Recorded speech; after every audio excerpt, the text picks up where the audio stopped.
The following is a special multimedia presentation from NorthJerseySports.com. Brought to you by the Bergen County Education Association. Bergen County Public Schools work because the BCEA works with you.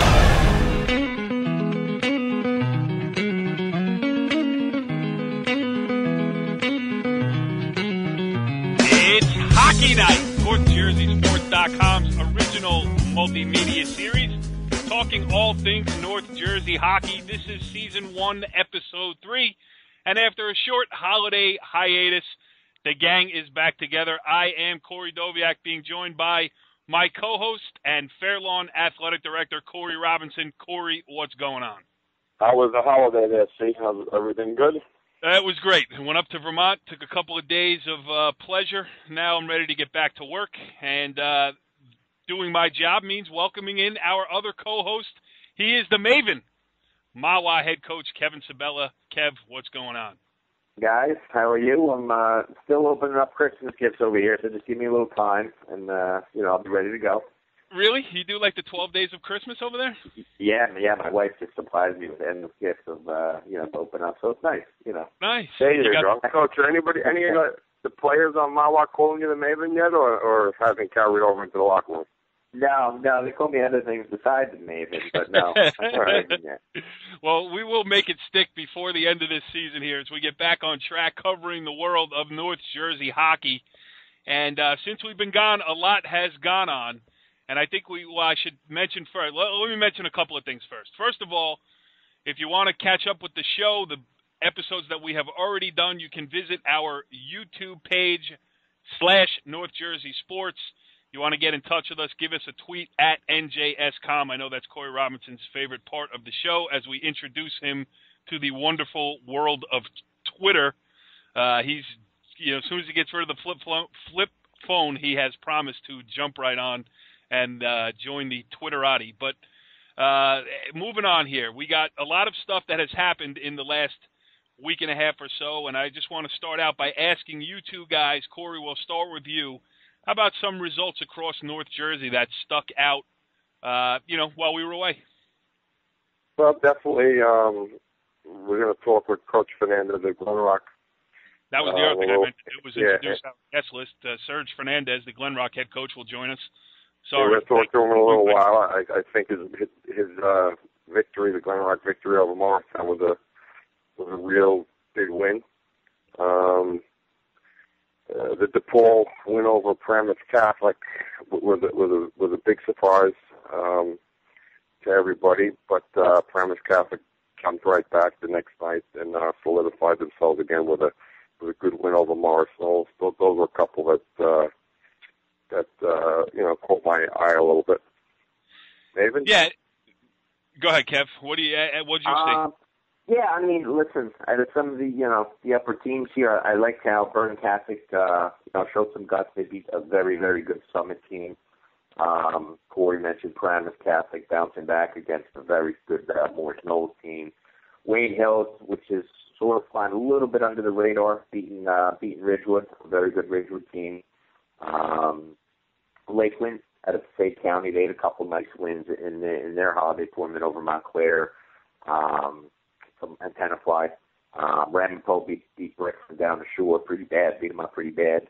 Indian Hills is starting to turn it around. I think you're going to be hearing about them in the next couple of weeks. So, you're starting to see, some of these teams getting some quality wins here. I know both the Ice House, the Ice Vault, and a lot of these rinks were buzzing with these holiday games. So it was good to see. It was about the halfway point. So, I think you're going to really see some teams that are ratcheting it up here. Yeah, Cory, my question for you is, all right, we're about 10 games or thereabouts into the season. Some have played one or two less, some have played one or two more. I mean, where should a team be at this point? What can you tell as a former coach yourself? What are you looking to work on? Now you know what you got to work with. How do you build, and what's the mindset of coaches and teams at this point of the season?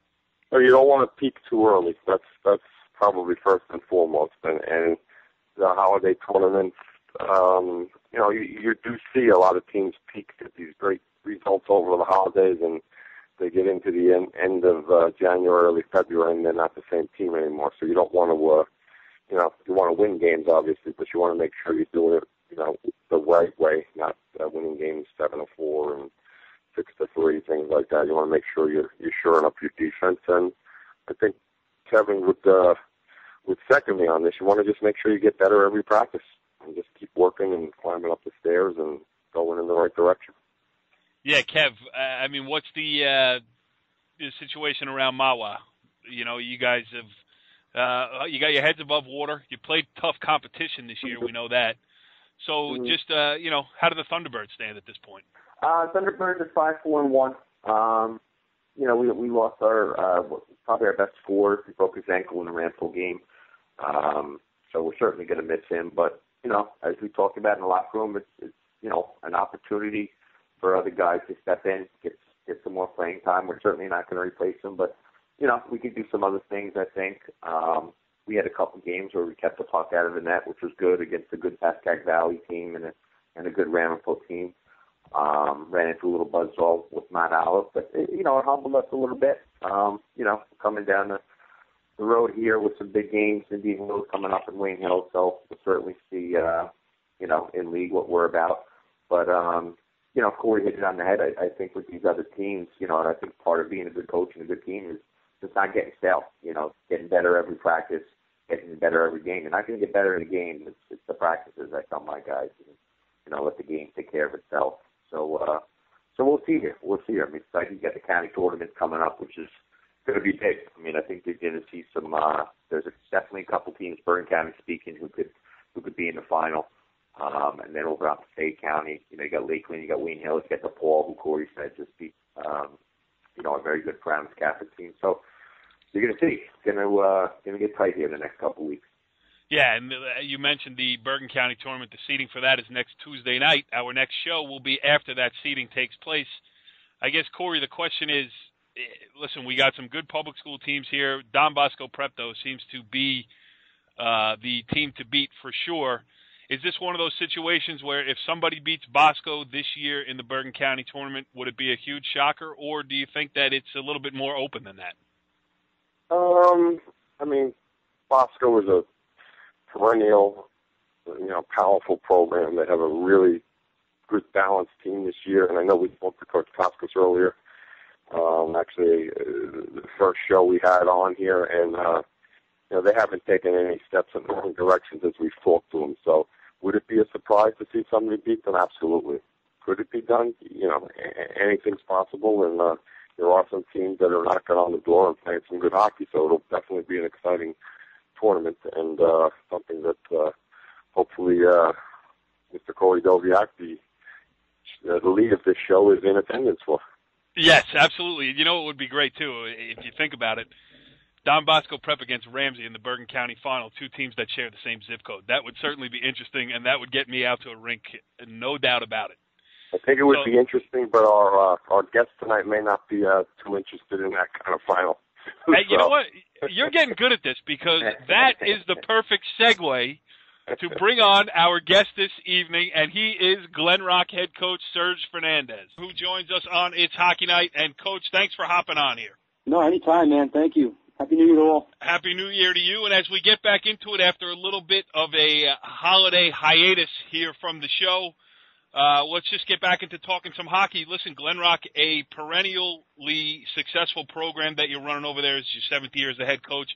Off to a 9-1 start this year. Before we get into specifics, just give us a little rundown on the Panthers through 10 games. We're not close to peaking. So, which is, well, I'm happy. We're working towards that. But I got a nice group of guys. They work well together. We're neither senior laden we're pretty young, but we have a nice balance throughout the team. We have some very good, very good senior leadership with Matt Roy, Matt Jorgensen, Mike Buckle, and Ryan Pulford. And those are our 4 seniors. And they're buying into everything. We're selling them, and they're grooming young guys. We have a lot of talented young skaters. Right now things are clicking in a good way, and hopefully we keep moving forward from there. So. Yeah, And, I mean, it's a question that I've asked every guest that we've had on here from a public school, including, Bob Toy from Ramsey and even our own Maven, Kevin Sabella over there. But, Glen Rock, Group 1/Group 2 school, not always the easiest to, keep the wheel greased with new players coming in. You seem to have been able to do it at Glen Rock. What's the secret? We're very fortunate. I think we're a hockey town. I teach in the middle school, and we get a tremendous amount of kids that are playing hockey. It's a big thing in town, and any of the coaches will tell you, you get those numbers, you're successful. You're going to have some success, and we're one of the smallest schools in the state.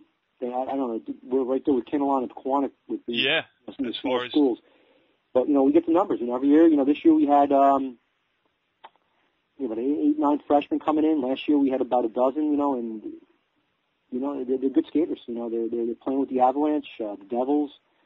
I had a couple of kids playing the Saints in the past, so, a lot of them are playing travel hockey, and, that always bodes well. Hey, Serge. Kevin Sabella here from Iowa. How you doing?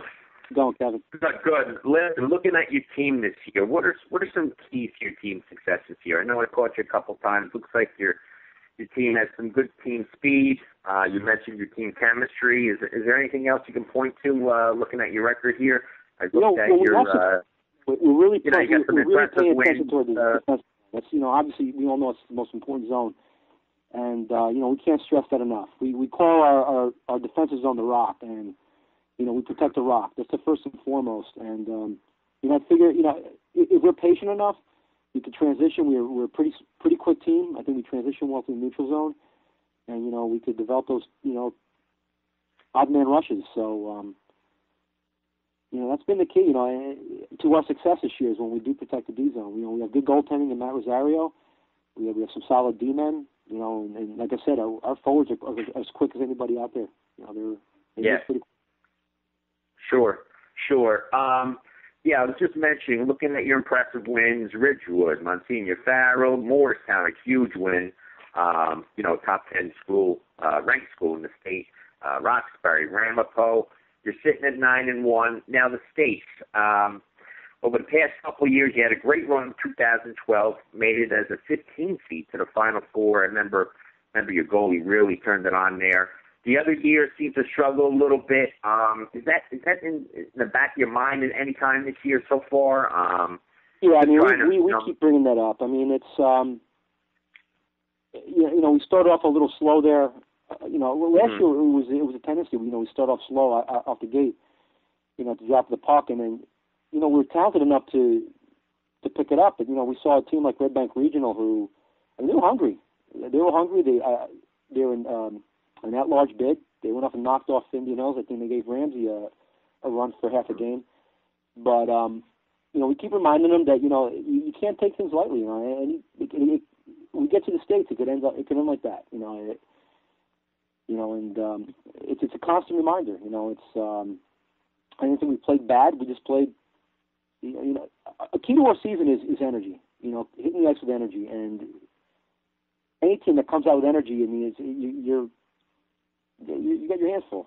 Yeah, and also, it's a long season, so health is important as well when you get into the the postseason. When you do get there, you build your seed throughout the regular season, but you got to be healthy when you get there and hope you got all your horses, which is a problem that Kevin's dealing with right now over there, right, Kev?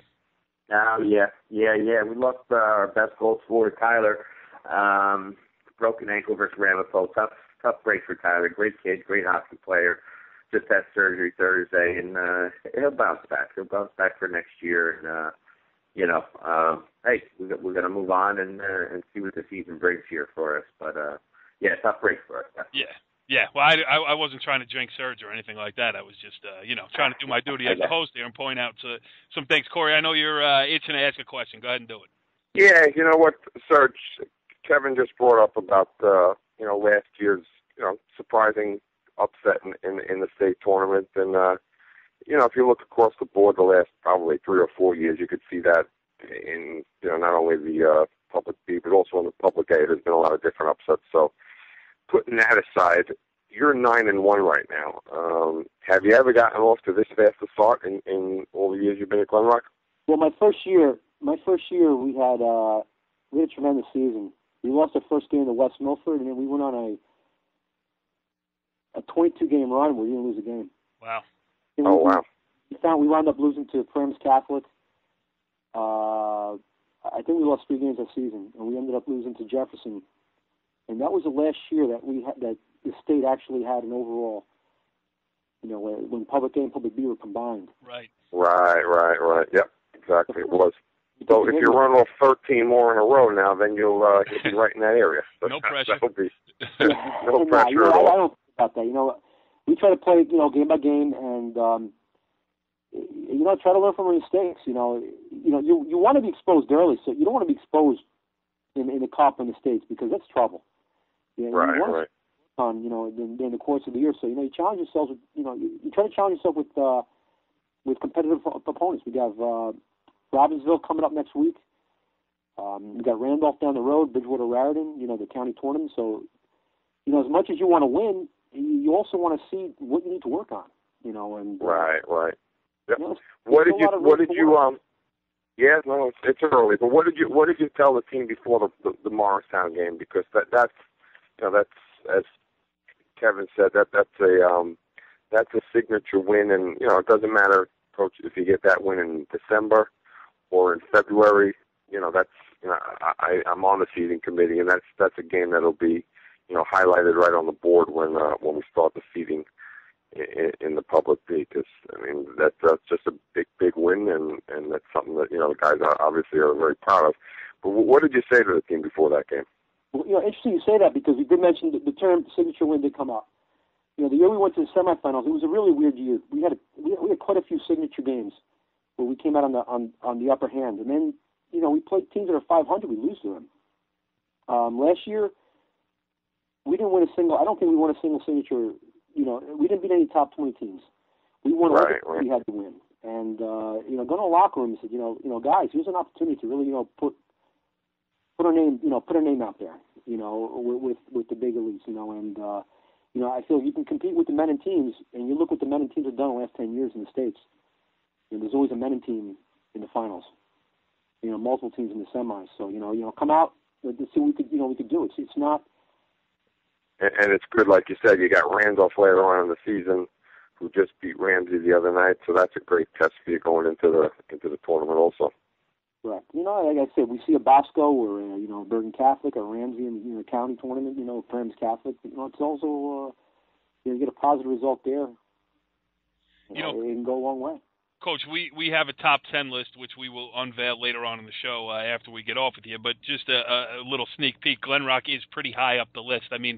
How realistic is it? Obviously, Bosco, probably the team to beat, not probably the team to beat in Bergen County. But how realistic is that you get your kids in the locker room, before the opening game of the county tournament, and say, hey, you know what, we got a shot to win this thing or at least get to a final? Do you talk in those terms? We're talking like, it's more. I'm very confident that we could skate with anybody. We say we're going to beat teams. No, but I think we could definitely skate with anybody out there. And once you have that confidence, good things happen. Right. You want to rub elbows with those big teams. You don't want to sit there shy away because you're not going to get there. So we've already rubbed elbows with with Morristown. We have some good games with Ridgewood and St. Joe's, and I think we're a pretty good team. I'm very confident with what we have. And you're not going to get a prediction out of me, but I can tell you right now, we're going to come out playing. Yeah. So there's no intimidation to the fact that you guys are the smaller school. You're not playing that up. You're playing up the fact that you're a good side, and when you play well, you can beat anybody on a good night, and certainly hang with anybody on any night. Absolutely. It's I'm not saying we're better than anybody, but we could definitely skate with any of these teams. Kev, you got another one for him? Yeah, sir. Last one for you. Just funny. Cory was just talking about that county tournament. About halfway through the season here, any teams or any players that have caught your eye so far here? The other end, I got a chance to catch, Ramsey's line. Those guys they're something else. That top line, I guess they call them the baby line. You know, the Whalen, Boda, and Tommaso, they're very, very good. Those guys work well together. Let's see, on our end, is very impressed with the Morristown goalie, Shane Brown, when we really had to go at it. We had to pop, we really had to change our approach and how we attacked him because, I mean, this guy, he's a solid goaltender. In Bergen County, I'm trying to think, the Richmond goalie was very impressive. I tell you, that could have easily been an 8-1 game. I mean, he stood on his head. I think the Richmond goalie was very... Didn't see much out of Linton, but I tell you, that kid, he could play, man. I think once he finds somebody he can skate with there on that line, he's in a... we have a player, too, on our second line that's, I think, in a similar case for, struggling to find the back of the net, but I think once they do, look out. I mean, they could be a very dangerous team. I agree, Serge. I like Linton. He's a good player. Who else we have? I mean, Bergen County's full of them. We could go run down the Bosco kids. You could run down a bunch of the kids from Bergen as well. I mean, there's no question that when the county tournament starts, the ice is going to be full of talented players. Cory, you got another one for him? Kev, one thing about, I've had the opportunity to coach some of the Glen Rock kids over the years with the Garden State All-Star team I coach in the summer. And one thing I got to say, it's a consistent thing about the Glen Rock kids is not only are they respectful, as hockey players when they're playing, but they're respectful off the ice. I got to say that's got to be a direct correlation to the way you coach them and to the way you work with them. One thing I always ask them, I ask all the kids on those teams. I say, how is it playing for Coach Sabella? How's it playing for Coach Fernandez and so forth? One thing they say about you, and it's been a pretty consistent mantra from most of your guys, is that he's a player's coach. We love playing for him. Is that an approach you like? Is that approach that you do take, or is that just something that they, feel when they're playing for you? It is. I mean, I try to keep things. These kids have so much going on in their lives, and I know a significant majority of them aren't. Hockey's not in their life afterwards. So you got to be respectful of that. As long as they respect the team concept and they respect their teammates, the program, the school. They come from great families. It's a great community. There's a good culture in the school, and we try to keep on that. It's I'm very fortunate. We get good kids coming in here, and it's not the only sport I've coached at Glen Rock, and it's the same case with soccer and baseball, and very respectful kids. Yeah, I mean, it's a theme, too, that we do a wrestling show here on NorthJerseySports.com as well.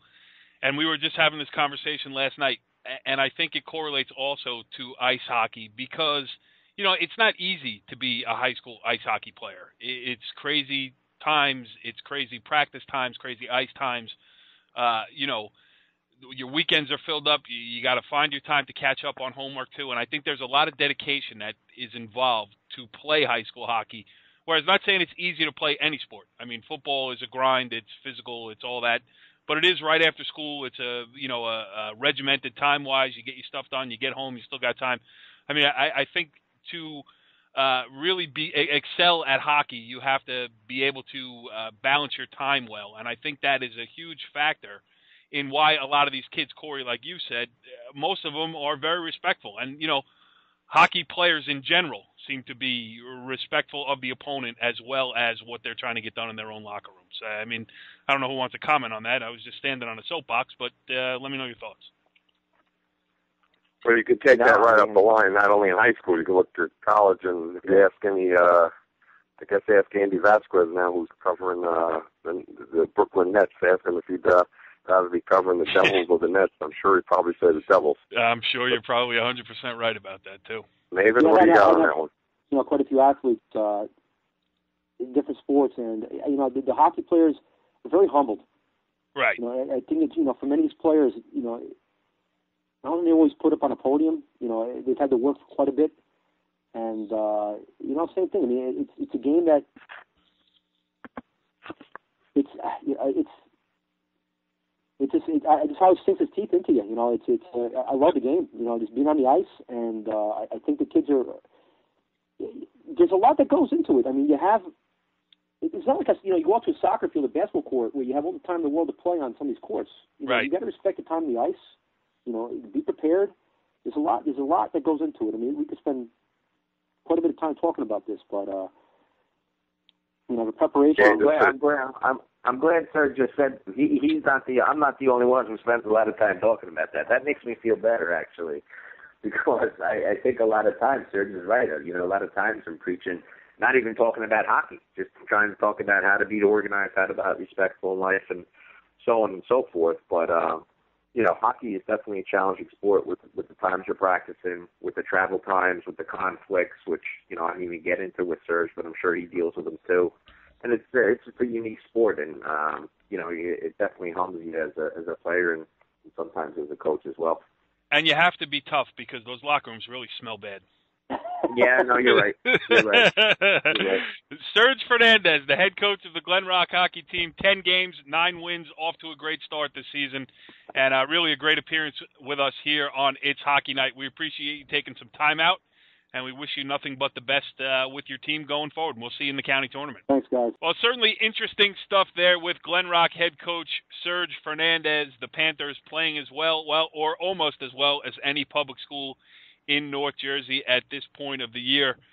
And as we move on here with the show, this is a segment that I know has a lot of juice behind it because people love to argue about rankings.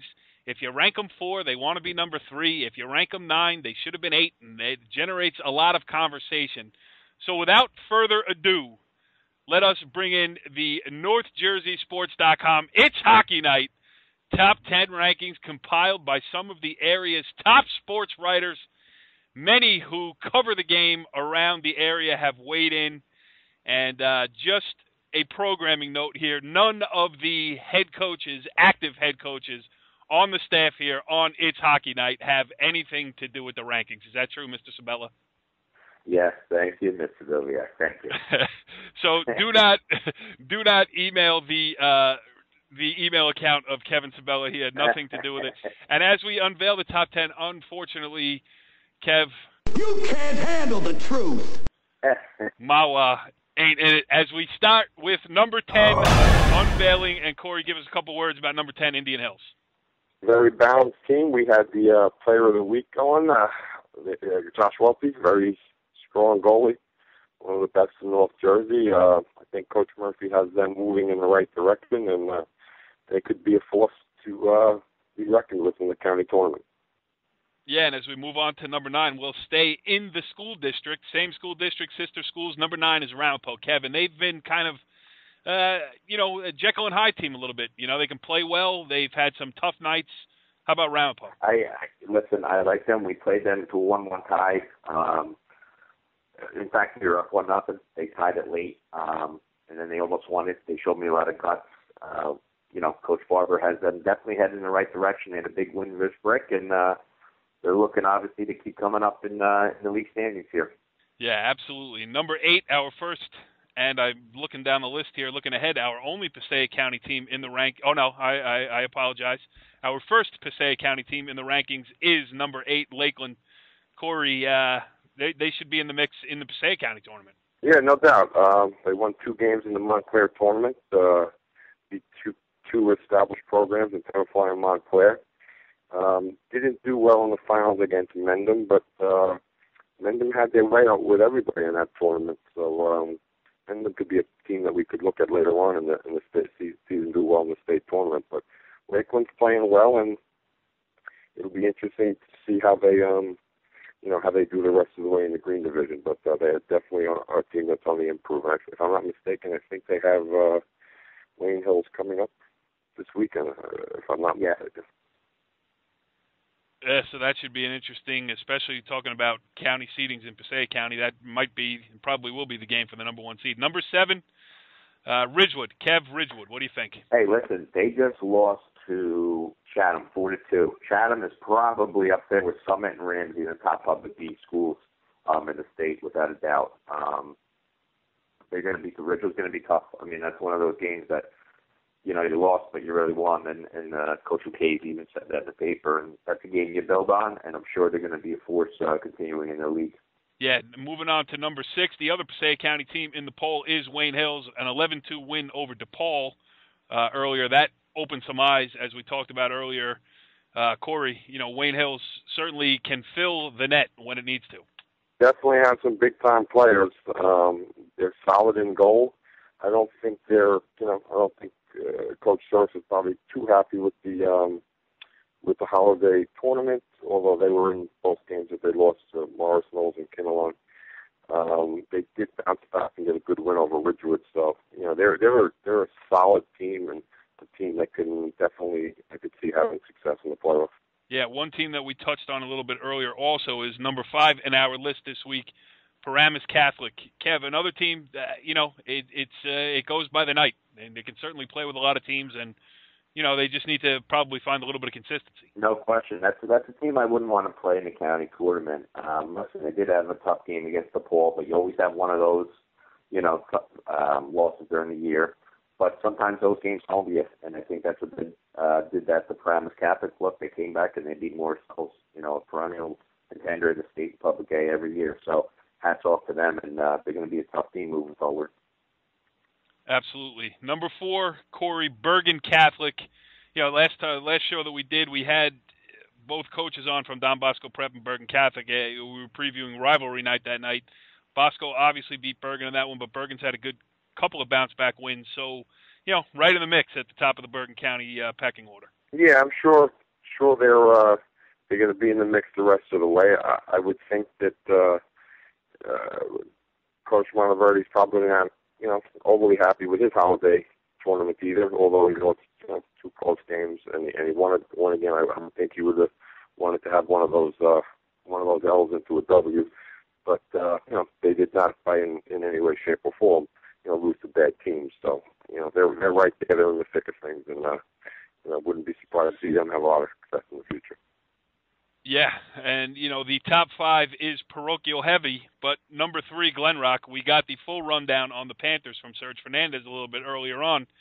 And, Kev, my understanding is that's a fun team to watch. They are up and down the ice, and you can tell from his voice, very confident, not overconfident, very confident bunch, especially when you beat a men's team like Morristown, top 10 team in the state. Again, another team that's going to be dangerous in the county and in the state tournament. They got their league obviously as well, but I really think just from hearing it in his voice, it feels like they're chomping at the bit this county tournament, so they're going to be a team to be reckoned with.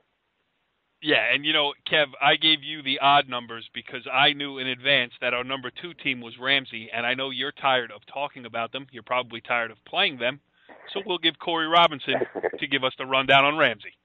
Well, what can you say about Ramsey right now? They're playing great hockey. They're rolling. They're 8-1. They lost to Randolph the other night. I happened to see the game. They lost 1-0. It was a bounce of the puck type of game. The shots on goal were just about dead even, and the play on the ice was just about dead even.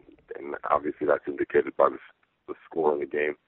So they're a team. They gave up 1 goal in 3 games against 3 Morris County schools in the holiday tournament. So obviously Coach Toy's got them playing the way he wants them to play. They probably have to clean up a few things, which I'm sure he would say.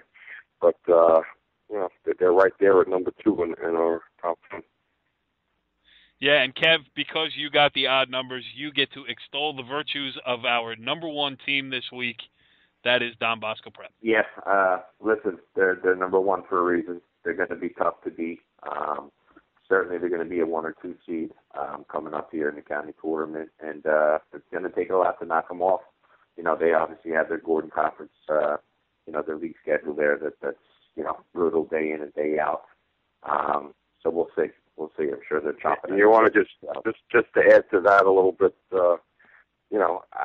looking at Bosco right now, to say that they're not the best team in the state. I mean, I think next Sunday night, Del Barton and Don Bosco will be played at the Ice Vault, and I think that game will decide at this juncture who the top team in the state is on January 12th, and that'll be an interesting game to see, because Bosco is definitely looking to play Del Barton. I don't think they've beaten him in a while, so it'll be an interesting test for Greg and his team to see what they can do in that spot. Absolutely. I'm going to hit you with one of these. It's the closest thing I could find to like one of those, the horns in the arena. I'm working on it, but that's the best I could do. Yeah, it's close. Weak. That's close. Weak. Yes, Maven, don't give him any credit on that one. That's pretty weak. Come on. Yeah. It certainly was weak. I will give you that. But hey, that's the top 10, the NorthJerseySports.com, North Jersey Ice Hockey Top 10. That's a rock-solid list. I dare anybody to argue with it. But again, please do not send your disagreements to Kevin Sabella. So let's talk now another segment here as we move on into the upper echelons of hockey. And I know you guys both enjoy this. Who wants to go first? I forgot who went first. I went first. I went first. All right. And I think Cory just he was scribbling. I could hear him scribbling as you were giving your list. I don't know if he was really prepared. I'm prepared. So tonight I'm prepared. Yeah. Okay. I'm prepared. Cory Robinson on the spot on the day that the Winter Classic was played outdoors in front of a record crowd at the Big House in Ann Arbor, Michigan, is the perfect day, I think, to unleash our new Grade 8 rankings in the NHL professional hockey. Cory Robinson, tell us about it. Neither of the participants in today's Winter Classic make my Grade 8, but both are good teams. That was a pretty good game to watch, actually, and that was fun with the snow, with the crowd. Perhaps the NHL is looking to invite its hockey night and its staff down to the Yankee Stadium game in 3 weeks with the Devils and Rangers. Yeah. We might be able to tickets live over there from on site for that one. What do you think? Tickets still available for that Islanders game too. I mean, they're having trouble selling that one out. I hope the NHL hasn't bit off more than they could chew. And you know what? It's funny. I mean, I am just getting into this hockey thing. Yes, I have covered it in drips and drabs over the last few years, but now I am the host of Hockey Night. And I was telling Kevin when we were off the air earlier, I went up to Vermont. I was at the University of Vermont, which is like a legendary hockey program. So I'm just trying to do some background research and catch up. And maybe one of these weeks I will have my own Grade 8 for the NHL. But, Cory, I leave it to you. All right, we're going to go with it. We're going to go 8, Mr. Tortorella and the Vancouver Canucks. Definitely a team I think that will continue to improve, and if they get the goaltending, they could be a team that could make a run at it later on. Number 7, going with the St. Louis Blues, another team that I think is knocking on the door, that could win a cup. Number 6, the Sidney Crosby-led Pittsburgh Penguins. Great team, great balance. They're getting great goaltending from Marc-Andre Fleury, so I think they're a team that's going to be reckoned with. My Bruins, I got them at number 5. They lost Dennis Seidenberg this past week. He's out for the year. He's their glue on their defense next to Chara. I don't know how they're going to replace him, so we're going to keep the Bruins at 5 and hope they make a trade and improve on the back line. Number 4, we're going to go with the Anaheim not Mighty Ducks. They're not so mighty anymore, but the Anaheim Ducks. Right.